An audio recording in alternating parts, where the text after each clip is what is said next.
Megan Dyer and her sister Heather Kephart lost their parents, and Megan lost her 7-year-old son, Micah. Megan agreed to do the interview with us this morning in Micah's honor. How is your grief today? My grief today is unfathomable. I'm sorrowful. I feel broken. All the chain of prayers that I have felt are the things that held me up, the things that are holding me together right now. Because if it was up to my humanly flesh, I wouldn't be able to do it. We were on the roof, and I considered at that moment that we were at our safe point. So I took a picture because at that point I still had service and I wanted to keep them in the loop. I thought we were okay still until the house broke apart and until everything started to collapse. All I thought about was being a mom and keeping my son safe and reassuring him that this is how superheroes are made.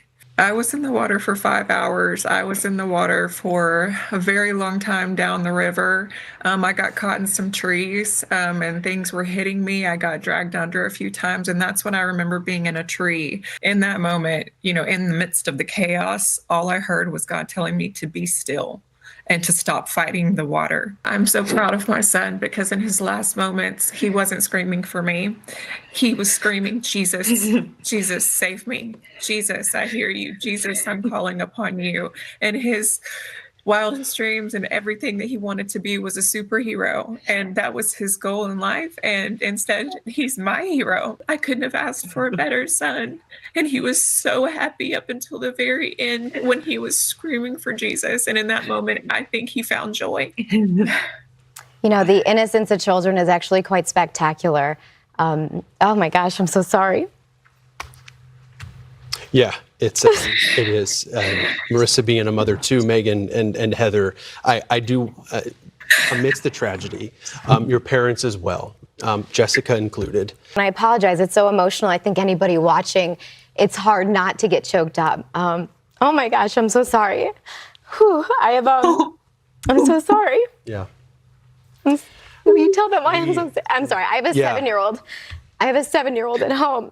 While we are wrapped in sorrow and while we are wrapped in grief and overwhelming regret for all the things that we could have done that we didn't, that they are happy and they are joyful and they are all around us looking down. And my son couldn't be more proud at me for hanging on. My parents were probably lifting me up when I was in between the two things that were holding me down. They are rejoicing at the fact that I now can tell them what God did for me. The family thinking fast and moving quickly to the attic, grabbing their 2 kids, baby Jack and 7-year-old Luca, along the way. Your adrenaline's pumping. It's like you're saving your life right now. You're doing it. The family eventually climbing out of the attic and making it to the roof. All said and done, there was probably 6 or so families on roofs just within eyesight. There were folks trapped in their attic. Neighbors higher up eventually hearing the shrieks of fear and bringing kayaks